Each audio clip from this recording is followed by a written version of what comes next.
Day 2 ആണ് guys. നമ്മൾ Mumbai explore ചെയ്യുന്നതാണ്. വളരെ ബോറായിട്ടുള്ളത്. ഇനി നമ്മളെവിടെ പോണേ? Mumbai gateway of gate വേയിലൊക്കെയാണ് ആദ്യം പോണേന്നാ പറയണേ. കണ്ടറിയാം. താജ് ഹോട്ടൽ. ഗേറ്റ് വേ വെച്ച്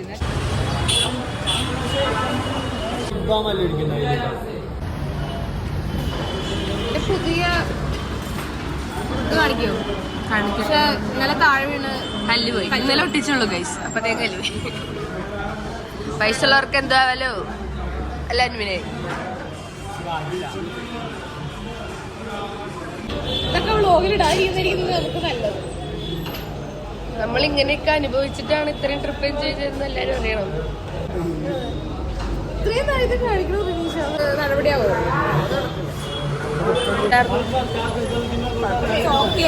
ഇറക്കാൻ പറ്റുന്നുണ്ടായിരുന്നു. ബെറ്റർ. ചായ മുക്കി തിന്നാൻ പറ്റില്ല.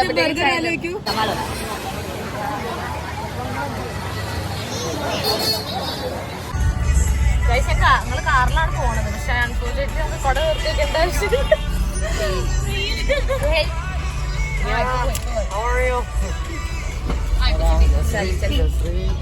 ഇത് ഞങ്ങളുടെ പാടങ്കയാണ് ഗൈസ്. ഞങ്ങള് നെയ്ബേഴ്സ് ആണ്. ചവറുപാടം ഗൈസ്. അല്ല, ഞങ്ങൾക്ക് അവിടെ സീ പോർട്ട് ഉണ്ട് അല്ലേ? എല്ലാം ഉണ്ട്. ഇവർക്കറിയോ? അല്ല കായലൂർക്കാർക്കും എല്ലാം അറിയോ?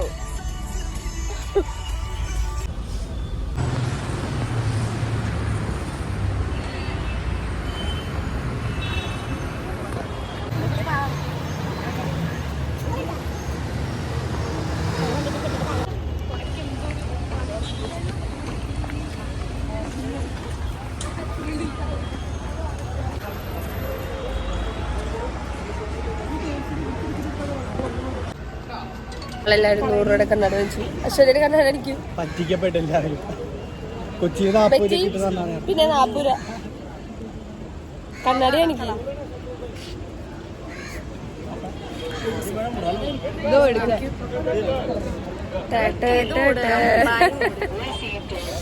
അൻവിൻ പറ്റിക്കപ്പെട്ടില്ല എന്നാണ് പറയുന്നത്.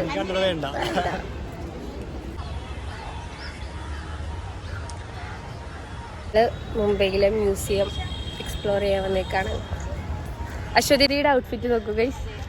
Rate Aswathi's outfit. അടുത്തത് പറ്റി നേരത്തെ നമ്മുടെ മാഡം.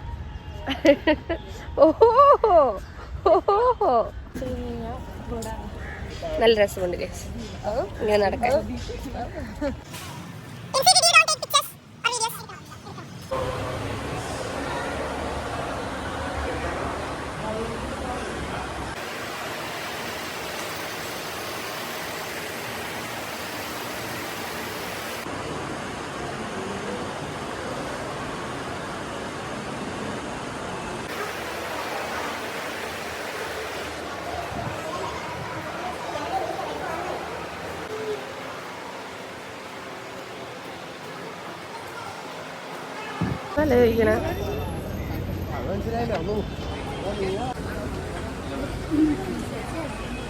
അപ്പോൾ കൊളാബയിൽ കുറേ നേരം ചുറ്റിക്കറങ്ങി നടന്നിട്ട് ഞങ്ങൾ നേരെ ഇന്ത്യ ഗേറ്റ് വേ കാണാൻ വേണ്ടി പോയി. അപ്പോൾ താജ് ഹോട്ടലൊക്കെ ഉണ്ട്. അവിടെ നിന്ന് കുറേ ഫോട്ടോസൊക്കെ എടുത്തു. പിന്നെ ഇന്ത്യ ഗേറ്റിൽ പോയി അവിടെ നിന്ന് കുറേ ഫോട്ടോസൊക്കെ എടുത്തിട്ട് അപ്പോൾ തന്നെ വൈകിട്ടായപ്പോൾ ഞങ്ങൾ ലഞ്ചൊന്നും കഴിക്കാത്തതുകൊണ്ട് ഞങ്ങൾ ഈ ഫ്രൂട്ട്സും ഈ ജ്യൂസൊക്കെ കുടിച്ച് അഡ്ജസ്റ്റ് ചെയ്തു. എന്നിട്ട് ഞങ്ങൾ നേരെ മറൈൻ ഡ്രൈവിലേക്കാണ് പോകാൻ പോണത്.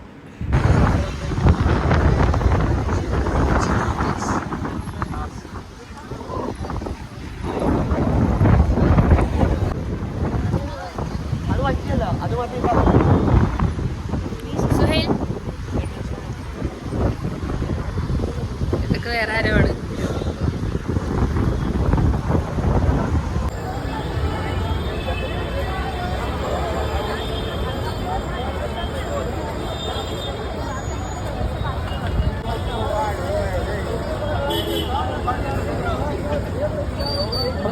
മല പറയും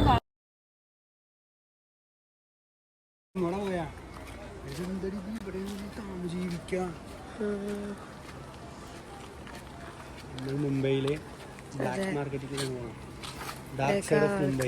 ഉറങ്ങണൊക്കെ ഉണ്ട് ഗൈസ്.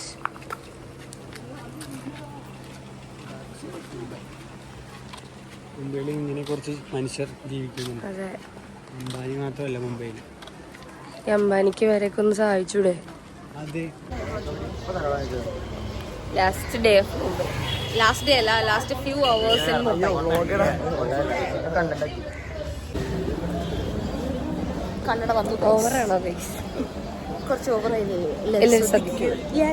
ഞങ്ങൾ മുംബൈ നഗരത്തിലൂടെ എല്ലാവരും രീതികളിലൂടെ ഉലാത്തുകയാണ്.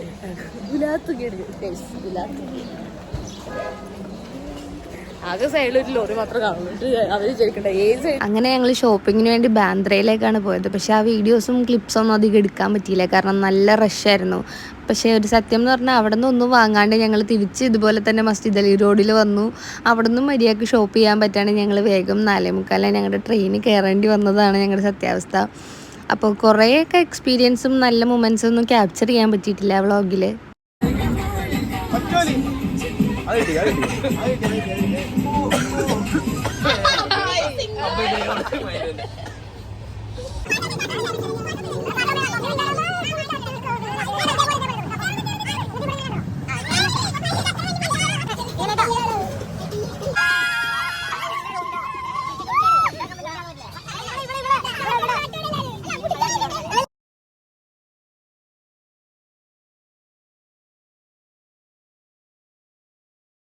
അങ്ങനെ തൃശ്ശൂർ എത്തിയതോടുകൂടെ പയ്യെ ഞങ്ങളുടെ ട്രിപ്പിൻ്റെ എൻഡായത് ഞങ്ങൾ റിയലൈസ് ചെയ്ത് തുടങ്ങി. കാരണം ഓരോരുത്തരായിട്ട് ഇങ്ങനെ ബൈ പറഞ്ഞ് പോയിക്കൊണ്ടിരിക്കുകയാണ്. അപ്പോൾ ബെറ്റിയും നെയ്സും തൃശ്ശൂർ ഇറങ്ങാണ്.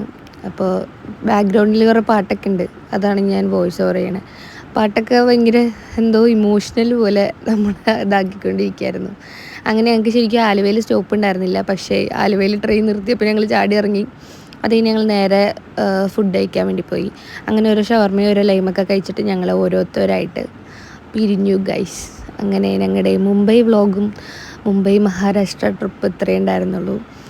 സത്യത്തിൽ അടിപൊളിയായിരുന്നു. ഇതുപോലൊരു ട്രിപ്പ് ഇനി എല്ലാവർക്കും കൂടി ഉണ്ടാവുമോ എന്ന് അറിയില്ല. പിന്നെ കുറേ പേരെ മിസ് ചെയ്തു ട്രിപ്പിനെ, കുറേ പേർക്കൊന്നും വരാൻ പറ്റിയില്ല. സത്യം പറഞ്ഞാൽ വലിയ എക്സ്പെക്റ്റേഷൻസ് ഒന്നും ഇല്ലാണ്ടാണ് മുംബൈയിൽ പോയത്. പക്ഷേ മുംബൈ ഭയങ്കരമായിട്ട് എക്സ്പീരിയൻസ് തന്നെയാണ് തന്നെ. അപ്പോൾ എല്ലാവരും പോയി മുംബൈ വിസിറ്റ് ചെയ്യണമെന്ന് ഞാൻ പറയും. Highly recommended guys. അപ്പോൾ ഇത്രയേ ഉള്ളൂ ഈ വ്ളോഗ്. എല്ലാവരും ഇഷ്ടപ്പെട്ടാൽ സബ്സ്ക്രൈബ് ചെയ്യാൻ നമ്മളെ സപ്പോർട്ടും ചെയ്യാം. അപ്പോൾ ഓക്കെ, ബൈ.